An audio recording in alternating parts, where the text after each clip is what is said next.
आज का हमारा प्रश्न है, क्या पुनर्जन्म होता है? क्योंकि ऐसे कई लोग हैं जिन्होंने बड़े बड़े मंचों से ये बात कही है कि उनका पुनर्जन्म हुआ है, और ऐसी कई कहानियां भी प्रचलित हैं। तो क्या पुनर्जन्म होता है? क्योंकि मुझे अपने इसी जन्म में बहुत तकलीफ़ें हैं, और जब भी लोग इस पुनर्जन्म के बारे में बात करते हैं तो मैं डर जाता हूँ। तो बताइए कि मेरा मृत्यु के बाद कुछ होने वाला नहीं है। तो यहाँ पर ये डर दिख रहा है कि कहीं ऐसा ना हो कि फिर से जन्म हो और जो कष्ट इस जीवन में मिल रहे हैं वही कष्ट फिर से सहने पड़ें। तो आइए हम इस पुनर्जन्म को समझने का प्रयास करते हैं। जितना अधिक हो सकेगा उतना स्पष्ट तरीके से समझने का प्रयास करेंगे। कोशिश करेंगे कि आपके अधिक से अधिक सवाल ख़त्म हो जाएं। तो पहले हम थोड़ा सा उसको समझ लेते हैं, फिर आगे जो बातें हैं उनको एक एक करके समझेंगे। आप कह रहे हैं कि मेरा पुनर्जन्म होगा या नहीं होगा। तो मैं आपसे पहला प्रश्न पूछता हूँ, जब आप कहते हैं कि मेरा पुनर्जन्म, तब इस मैं से, इस मेरा से आपका तात्पर्य क्या है? जो कह रहा है कि मेरा पुनर्जन्म होगा या नहीं होगा, तो ये मैं कौन है? आप हैं कौन? क्योंकि जब तक आपको यह नहीं पता कि आप कौन हैं, तो आप इस बात का निर्णय कैसे कर पाएंगे कि आपका पुनर्जन्म होगा या नहीं होगा। आप कहें कि मेरी प्यास बुझेगी या नहीं बुझेगी, तो हम पहले यही पूछेंगे ना कि पी क्या रहे हो? शराब पी रहे हो, केरोसिन पी रहे हो, पानी पी रहे हो, या कुछ और पी रहे हो? यही होगा ना सवाल। अगर सही वस्तु आप पी रहे हो तो आपकी प्यास बुझ जाएगी। इसी तरह जब आप कहते हैं कि मेरा पुनर्जन्म होगा या नहीं होगा, तो पहले आप ये तो जानिए कि आप कौन हैं। आप जब कहते हैं मेरा, तो इस मैं से आपका तात्पर्य क्या है? क्या आप उसे समझते हैं? तो मान लेता हूं कि आप जब कहते हैं कि मेरा पुनर्जन्म होगा या नहीं होगा, तो आप इस शरीर का जो ढांचा है इसकी बात कर रहे हैं, ये मानकर चल रहा हूं। तो यदि आप इस शरीर की बात कर रहे हैं कि क्या इस शरीर का पुनर्जन्म होगा, तो मैं कहूंगा कि इस शरीर का कोई पुनर्जन्म नहीं होगा। शरीर एक बार मिट जाएगा, बिखर जाएगा, उसके बाद ये कभी भी वैसा का वैसा इसका पुनर्जन्म नहीं होगा। आप ऐसा करो, कहीं पर नदी बह रही हो तो उसमें से एक गिलास पानी भरो, उस पानी को वापस डाल दो, और जो पानी तुमने डाला है वापस, क्या आप उसी पानी को भर पाओगे? जो डाला, जितना पानी डाला, क्या वही जल वापस निकाल पाओगे? नहीं। तो ये शरीर जब आपका राख राख हो जाता है, सब उड़ जाती है, मिट्टी में मिल जाती है, आपको क्यों ऐसा लगता है कि ये शरीर वापस आएगा, और कैसे आएगा? आप धूल के कुछ कण हाथ में उठाते और उनको बिखेर देते हैं वापस मिट्टी में। रेत के कुछ कण उठाइए और वापस रेत के ढेर में फेंक दीजिए, क्या आप उन्हीं कणों को वापस बीन पाएंगे? और मैं आपसे कह रहा हूं, किसी मशीन के द्वारा नहीं। आप उन कणों को वापस नहीं खोज सकते। तो आपको क्यों इस बात का भय है, और कैसे आप इस बात को स्वीकार कर सकते हैं कि ये जो राख हो जाता है शरीर, ये वापस आएगा? शरीर पैदा होते रहेंगे, लेकिन जो शरीर एक बार पैदा हो गया वो मिटने के बाद वापस जन्म नहीं लेता। तुम जंगल से पेड़ को काट दो, तुमने आम का एक पेड़ काट दिया, ऐसे अनेक पेड़ काट दिए, तुमने पेड़ काट दिए, उन पेड़ों के बाद वापस पेड़ उग जाएंगे, किंतु वही पेड़ वापस उगेंगे, वैसा का वैसा उगेंगे, ये कभी नहीं होगा। तो यदि आप अपने आप को ये शरीर ही मानते हैं, तो ये शरीर तो कभी भी दोबारा जन्म नहीं लेगा। और ये मानने की बात नहीं है, ये तथ्य आपके सामने इतनी बड़ी दुनिया, 800 करोड़ से ज्यादा लोग हैं। कौन सा शरीर है जो दोबारा जन्म हुआ हो, जिसका वैसा का वैसा फिर से जन्म हुआ हो? कोई नहीं है। आम के पेड़ में लगे हुए फल सारे एक जैसे होते हैं, एक जैसे दिखते हैं ना, फल हैं, रस है, सब कुछ है, पर क्या वो एक ही होते हैं? ऐसे ही हर इंसान एक जैसा है, बस उनकी शक्लें तुम्हें थोड़ी अलग दिखती हैं, नहीं तो शरीर का थोड़ी बहुत संरचना अलग है, उसके अलावा क्या है, सब एक जैसी तो है। हाथ पैर, आंख नाक मुंह कान, अंदर बाहर, हर तरफ सब कुछ एक जैसा है, कहाँ कुछ अंतर है? तो तुम इनको भी कहोगे क्या कि एक ही शरीर फिर से पैदा हुआ? शरीर पैदा हो रहे हैं, लेकिन वही शरीर फिर से पैदा हो, ये संभव नहीं है। तो यदि तुम अपने आप को ये शरीर जानते हो, तो इतना जान लो कि इस शरीर का दोबारा जन्म नहीं होगा। यही प्रथम है और यही इसका अंतिम जन्म है। और यदि शरीर का ही पुनर्जन्म देखना है, इसी शरीर का देखना है, तो बचपन से लेकर आज तक की अपनी हर 5-5 साल की, कम से कम 5-5 साल के जो गैप हैं उनकी जो फोटो है वो ले लेना, तुम्हें अंतर दिख जाएगा कि ये शरीर भी कितनी बार बदल चुका है। ये हर पल, हर सेकंड, हर सेकंड के हजारवें, लाखवें, करोड़वें हिस्से में परिवर्तित हो रहा है। इसमें परिवर्तन शांत ही नहीं है। अपने फोटो उठाओ साल साल भर के अंतराल के, उनमें तुम्हें अंतर दिख जाएगा कि कितना बदले हो तुम बचपन से लेकर आज तक। तो इस शरीर का ही अगर पुनर्जन्म देखना है तो इस तरह से देख लो, पर तुम्हें लगता है कि शरीर जला दिया जाएगा, मिटा दिया जाएगा, उसके बाद फिर से आएगा, तो ऐसा नहीं होगा। और तथ्य तुम्हारे सामने किसी का नहीं आता। फिर थोड़ा आगे हम चलते हैं। मान लो कि तुम अपने आप को शरीर नहीं जानते, क्योंकि अभी तुम्हारा शरीर ठीक ठाक होगा, लेकिन तुम बेचैन हो रहे हो, परेशान हो रहे हो। अर्थात शरीर तो नहीं हो रहा परेशान, शरीर तो ठीक है, सब कुछ उसको पोषण मिल गया है, ठीक ठाक है, कोई बीमारी नहीं है, पर फिर भी परेशान हो। तो मान लेते हैं कि तुम शरीर से अलग कुछ हो। मान लेते हैं कि तुम विचार हो, तुम मन हो। तो ये जो तुम्हारे विचार हैं, ये जो तुम्हारी स्मृति है, ये जो तुम्हारे अनुभव हैं, क्या इनका पुनर्जन्म होगा? क्या ये सदा रहेंगे? तो मैं तुमसे फिर कहूंगा कि ये भी सदा नहीं रहेंगे और इनका भी कोई पुनर्जन्म नहीं होगा। क्यों नहीं होगा? सबसे पहले बताओ, तुम अगर कहते हो कि मैं विचार हूं, मैं शरीर नहीं हूं, मैं विचार हूं, तो तुम बताओ तुम्हें विचार जो हैं, जो भी तुम्हारे मन में विचार है, वो विचार क्या है? जो भी कुछ विचार हैं वो संसार की ही किसी ना किसी चीज के विचार हैं। तुमने कोई वस्तु देखी होगी, कोई आदमी, औरत, पेड़, पहाड़, पशु, पक्षी, नदी, तालाब, तुमने कुछ ना कुछ देखा होगा आंखों से, वही तो तुम्हारे मन में विचार बनकर घूम रहा है। और जो तुमने देखा यदि वो ही मिट जाना है तो विचार कब तक रहेगा? तो जो तुमने देखा, जो तुमने सुना, जो तुमने जाना, जो तुमने अनुभव किया, जो तुमने सीखा, वो कहीं ना कहीं इस दुनिया का ही है। और वही सब तुम्हारे मन में विचार बन करके घूम रहे हैं। और इन अलग अलग विचारों का मिला जुला रूप ही मन होता है। मन का अपने आप में कोई अस्तित्व नहीं है। ये जो अलग अलग विचार हैं, ये सारे विचार मिलकर ही मन का निर्माण करते हैं। तुम्हें डरावने विचार आ रहे हैं तो तुम कहते हो ना कि मेरा मन घबरा रहा है। क्यों? क्योंकि मन और विचार अलग नहीं है। जो विचार हैं उन्होंने ही मन को रचा है। जैसे ईंट और मकान अलग नहीं होता, ईंटों से मिलकर ही तो मकान बना है। ईंट निकाल लोगे तो मकान बचेगा नहीं। कुतर्क मत करना कि रेत बचेगी, वो और भी सारी अलग अलग चीजें हैं। तो विचार यदि भयानक है तो तुम्हारा मन भयभीत होगा। और विचार क्या है? वही सब जो तुम्हारा अनुभव है, तुम्हारे एहसास हैं, जो तुमने देखा, जाना, सुना, समझा, वही सब है। तो ये जो तुम देख रहे हो, सुन रहे हो, जान रहे हो, अनुभव कर रहे हो, ये सब तो इस शरीर के माध्यम से ही कर रहे हो ना। अगर शरीर नहीं होता, ये आंखें नहीं होती और आंखें शरीर का हिस्सा है, तो तुमने जो कुछ भी देखा, क्या वो देख पाते? और अगर जो कुछ भी देखा वो नहीं देख पाते, तो देखने के कारण जो विचार तुम्हारे मन में प्रवेश किए, क्या वो विचार भी होते? नहीं होते। तो हमने बात की शरीर मिट गया, तो यदि शरीर मिट गया तो क्या उसके साथ ये विचार भी नहीं मिट गए? उसी के साथ क्या तुम्हारी स्मृति नहीं मिट जाएगी? उसी के साथ क्या तुम्हारे सारे अनुभव नहीं मिट जाएंगे? तो शरीर के साथ ही तुम्हारा मन, तुम्हारे विचार, तुम्हारी स्मृति, तुम्हारा ज्ञान, तुम्हारा अनुभव, तुम्हारे पूर्वाग्रह, सब कुछ मिट जाना है। अर्थात तुम्हारा व्यक्तिगत कुछ भी नहीं रहना है। तुम्हारा पर्सनल जो कुछ भी है, जो भी तुम पर्सनली महसूस करते हो, जानते हो, समझते हो, वो कुछ भी नहीं रहना है। सब शरीर के साथ खत्म हो जाना है। तो यदि तुम अपने आप को शरीर जानते हो तो भी तुम्हारा पुनर्जन्म नहीं है। तुम यदि अपने आप को मन अथवा विचार समझते हो तो उसका भी पुनर्जन्म नहीं है, क्योंकि वो भी मिट जाना है।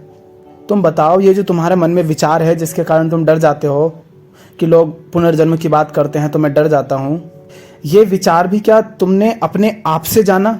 क्या ये विचार तुम्हें अपने आप से उठा था?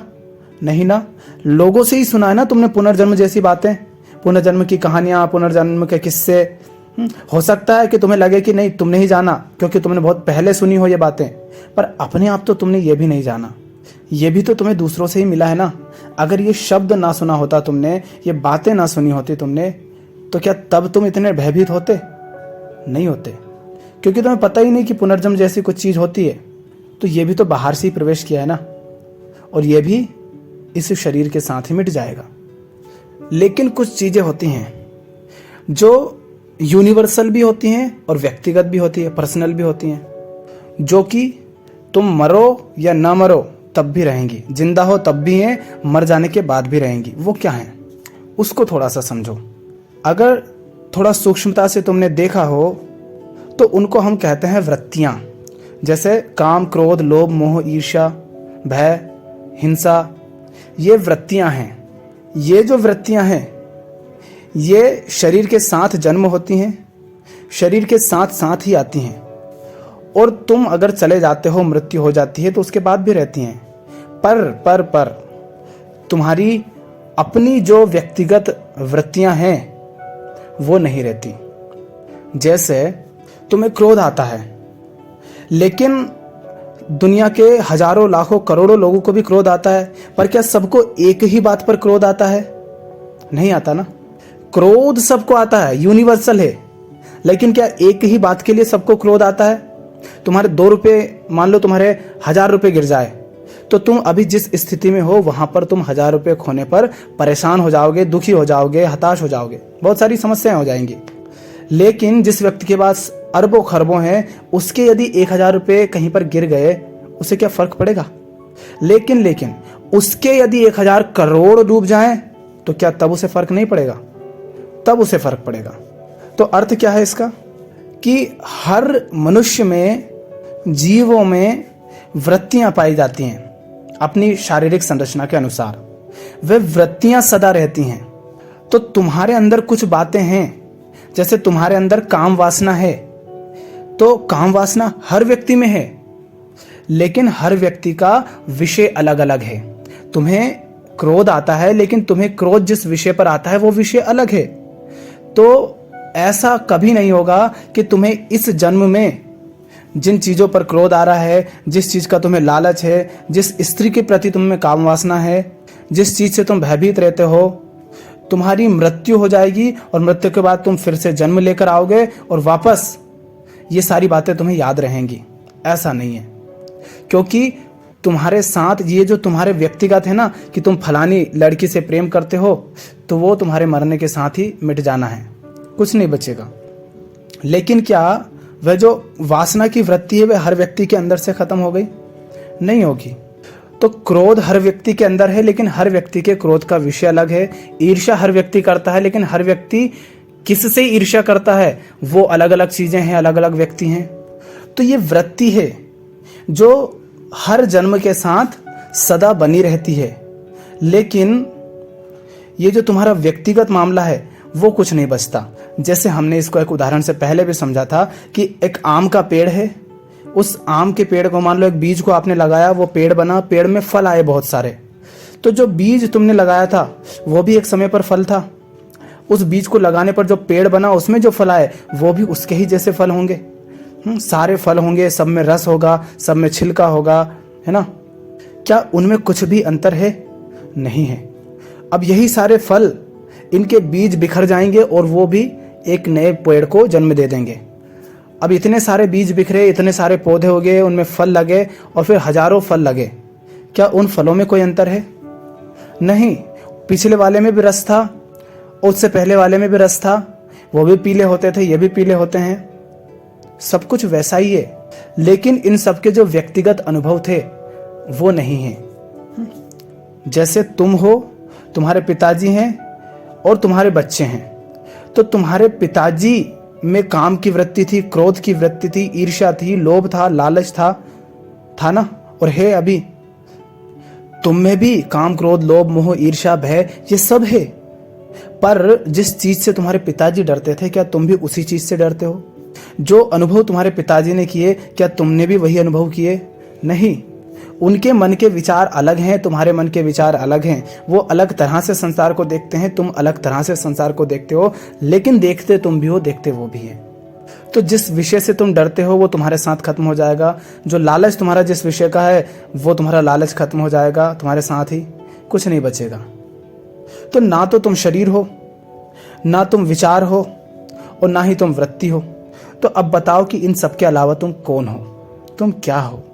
क्या इनके अलावा तुम अपने आप को कुछ जानते हो? अगर नहीं तो इतना जान लो कि इन सब का तो फिर से कोई जन्म होना नहीं है। ये जिस दिन मिट्टी में मिल गए, दोबारा नहीं आने। हाँ, तुम्हारा कोई बच्चे रहेंगे तो उनमें जरूर काम, क्रोध, लोभ, मोह की वृत्तियां रहेंगी, उनके विचार रहेंगे, उनके साथ तुम्हारा जो संबंध रहा, जितने अनुभव रहे वो उनको याद रहेंगे, क्योंकि अभी वो जिंदा हैं। तो इसके आगे तुम अपने आप को शायद कुछ नहीं जानते, क्योंकि तुम इतना भी नहीं जानते अच्छे से। तो ये जो 3 बातें हैं, शरीर का और मन विचार के स्तर पर, कि शरीर भी तुम्हारा व्यक्तिगत है, तुम्हारे विचार भी तुम्हारे व्यक्तिगत हैं, और ये जो वृत्तियां हैं ये यूनिवर्सल हैं। लेकिन उन वृत्तियों के कारण जो तुम अनुभव करते हो, जो तुम में भय होता है, उनके विषय जो है वो तुम्हारे व्यक्तिगत हैं। तो जो कुछ भी तुम्हारा व्यक्तिगत है, पर्सनल है, वो सब तुम्हारे साथ मिट जाएगा और उसका दोबारा कभी जन्म नहीं होगा। तो पहले तो इन बातों पर विचार करो, इनको समझो, इनकी गहराई में उतरने का प्रयास करो। फिर तुमने कहा कि मेरे तो इसी जन्म में तकलीफें हैं, तो पुनर्जन्म की जब बातें होती है तो मुझे डर लगता है। तो हम भी तुमसे यही कह रहे हैं कि ये जो व्यर्थ की बातें होती है, पुनर्जन्म, ये कुछ व्यापारियों का काम है जो धर्म के नाम पर अपना धंधा करते हैं, ताकि तुम्हें डराया जा सके, तुम्हें लूटा जा सके, ताकि तुम कोई आवाज़ ना उठाओ। ये मान लो तुम कि ये तुम्हारे पिछले जन्मों का ही, पिछले कर्मों का ही परिणाम है, ताकि तुम इनमें बदलाव ना करो और वो तुम्हारा शोषण करते रहें। ये सब बहुत पैतरे हैं, दाव पेच हैं जो खेले गए थे इंसान के साथ और आज भी खेले जा रहे हैं। तो इसीलिए तुमसे कहा जा रहा है कि देखो, तुम्हारी यही ज़िंदगी बर्बाद है, तुम इसी ज़िंदगी में परेशान हो, तो तुम अपने इस जीवन पर ध्यान दो ना। अगले जन्म होगा नहीं होगा, कैसा होगा, क्यों नहीं होगा, उसको छोड़ो, तुम अपने इस जीवन को जियो ना। ये जीवन है इसलिए ताकि तुम्हारा जन्म हुआ है, तो तुम इसे सार्थक बना सको। और एक बात बहुत अच्छे से समझ लो कि जो भी लोग पुनर्जन्म के गीत गाते हैं ना, वो इसलिए गाते हैं क्योंकि उनका वर्तमान बर्बाद होता है। जिस व्यक्ति का वर्तमान बर्बाद है, सिर्फ वही पुनर्जन्म की गीत गाएगा। वो कहेगा कि भगवान मेरे अगले जन्म को सुधार देना, मुझे अच्छी जगह पर जन्म देना, मुझे मुक्ति देना, क्योंकि उसने अपना ये जीवन बर्बाद कर दिया है। तो ये जो पुनर्जन्म का मामला है, सारा का सारा खेल, ये एक प्रकार से अपनी वर्तमान स्थिति से पलायन करने का तरीका है, ताकि हमें अपनी वर्तमान हालत को देखना ना पड़े, आज मेहनत ना करनी पड़े, आज कठोर निर्णय ना लेने पड़े। इसलिए हम पुनर्जन्म की आस में सब कुछ छोड़ते जाते हैं। तो फिर तुमने ये कहा कि वो जो कई लोग हुए हैं जो कहते हैं कि उनका पुनर्जन्म हुआ है, तो उनका क्या मामला है? मैं तुमसे ये बोल रहा हूँ कि तुम सीधे सीधे किसी और के पास क्यों जा रहे हो? तुम अपने आप से पूछो, क्या तुम्हें अपना पुनर्जन्म पता है? यदि नहीं पता तो तुम किसी और के पुनर्जन्म पर क्यों भरोसा कर रहे हो? तुम कहो कि जब मैं जान लूंगा, जब मुझे खुद अपना पुनर्जन्म पता चल जाएगा कि हाँ ये सब था, तब कह देना कि हाँ, फिर कोई माने या ना माने, मैं स्वीकार करूंगा कि हाँ मेरा पुनर्जन्म हुआ है। और ऐसा तो है नहीं फिर कि पुनर्जन्म किसी खास व्यक्ति को ही याद आएगा उसका। अगर सचमुच पुनर्जन्म होता है और याद भी आ जाता है कुछ लोगों को, इसका अर्थ है कि अगर कुछ लोगों को आ सकता है तो हर व्यक्ति को आ सकता है। तो क्या तुम्हें अपना पता है? अगर नहीं तो क्यों मानते हो?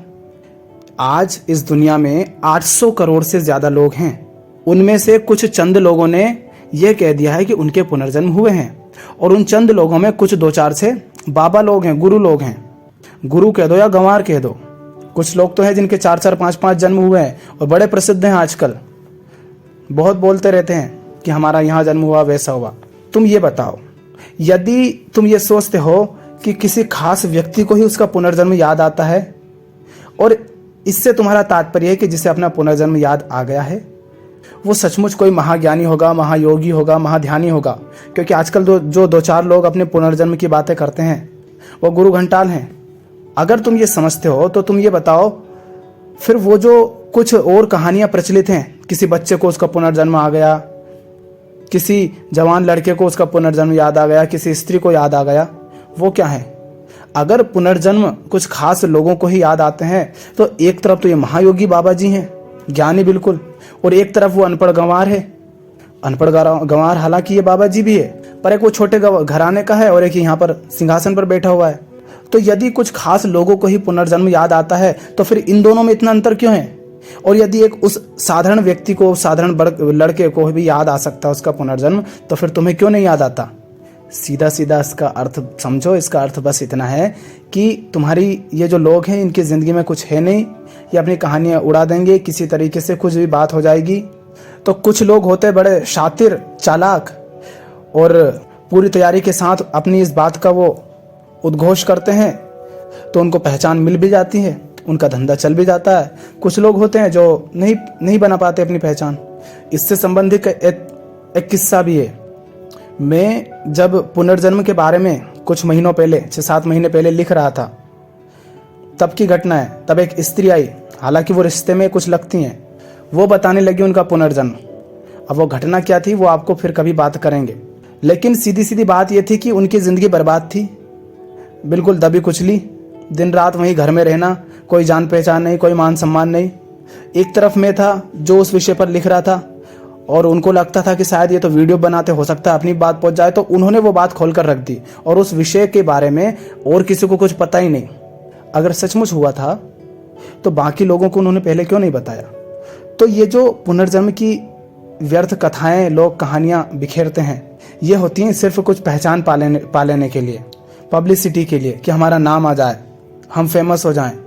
बताओ यदि किसी बच्चे को उसका पुनर्जन्म याद आ भी गया, किसी लड़के को आ गया, किसी बाबा जी को आ गया, तो वो सबको क्यों बता रहा है? वो सबको इसलिए बता रहा है ताकि ये लोग मुझसे प्रभावित हो जाएं और मेरा धंधा चालू हो जाए, और हो भी जाता है कुछ लोगों का। तो तुम सबसे पहले अपने आप से पूछो, क्या मुझे मेरा पुनर्जन्म याद है? देखो, तुम ये कहते हो कि पुनर्जन्म होता है, तो तुम्हें कैसे पता कि ये जो तुम्हारा जन्म है ये तुम्हारा पहला ही जन्म है? आसमान से तो उतरे नहीं तुम। इसका अर्थ है कि तुम्हारा इससे पहले भी कोई जन्म हुआ होगा, उससे पहले भी कोई जन्म हुआ होगा, तो तुम्हें भी याद तो आना चाहिए ना तुम्हारा पिछला जन्म। और ये जो 800 करोड़ से ज़्यादा की आबादी है, हर किसी को याद आना चाहिए फिर तो। पर यह बड़ा अजीब होता है कि जिनको पुनर्जन्म याद भी आता है, वो मतलब पिछले जन्म में भी इंसान थे, मतलब इतने पुण्य आत्मा थे, और इतने पुण्य आत्मा थे कि इस जन्म में वो बाबा जी बन गए। पर वो कुछ लोग क्यों नहीं बाबा जी बन पाए फिर? अगर इतने पुण्य आत्मा थे तो वो क्यों गली के खोपचे में अभी भी गरीबी का जीवन बिता रहे हैं, अनपढ़ गंवार हैं, ना समझ हैं? वो भी महाज्ञानी होने चाहिए थे इस जन्म में। तो जिनका पुनर्जन्म होता है उनका होता भी वहीं आसपास है, ऐसी जगह पर जिस जगह को वो जानते हैं या जिस भाषा को वो जानते हैं, ऐसे ही लोगों में या ऐसे ही देश में। ये बड़ा अजीब है, क्योंकि पुनर्जन्म में विश्वास कौन करता है? वो जो 84 लाख योनियों में भी विश्वास करता है। तो अगर पुनर्जन्म होना भी है तो फिर 84 लाख इतनी सारी है तो उनमें से किसी और पर होना था, इंसान ही क्यों बन गए? तो तुम ये जो कह रहे हो कि लोग बातें करते हैं तो डर लगता है, छोड़ो बातें। तुम डर इसलिए रहे हो क्योंकि अभी तुम्हारी जिंदगी बर्बाद है। आज अभी अपनी जिंदगी को ठीक करो। अगर ये जिंदगी सही चल रही होगी तो तुम्हें पता भी नहीं रहेगा कि क्या पुनर्जन्म है और क्या नहीं है। कुछ ध्यान नहीं उन बातों का, क्योंकि वो व्यर्थ की बातें हैं। वो ख्याल ही तब आती हैं जब जीवन में कुछ नहीं होता। ये अगर इतना बड़ा मुद्दा होता तो हर कोई यही बात कर रहा होता। पर जिसकी जिंदगी में सचमुच कोई काम है करने का, वो आज अपनी जिंदगी को जिएगा ना। वो कहेगा देखेंगे अगला जन्म होगा तो हो जाएगा, हमारी तो आज की जिंदगी बढ़िया है। वो तो ये कहेगा कि हमारी ये जिंदगी बहुत मस्त चल रही है, तो अच्छा होगा कि हमारी अगला जन्म भी हो, ताकि हम उसमें भी मौज में जिएंगे। और तुम्हें डर क्यों लग रहा है? क्योंकि तुम्हारी ये जिंदगी, तुमने ही कहा कि इस जिंदगी में बहुत तकलीफें हैं, तो तुम अपनी आज की जिंदगी पर ध्यान दो, इसे ठीक करो। फिर तुम कहोगे कि काश एक और जन्म मिले। तुम ये बताओ, ये बात इतनी सीधी सरल है कि जो चीज़ एक व्यक्ति जान सकता है, उसका शरीर हमारे जैसा, उसका खान पान हमारे जैसा, उसका रहना हमारे जैसा, उसकी बातें हमारी जैसी, यदि उसको ये सब हो सकता है तो हमें क्यों नहीं हो सकता?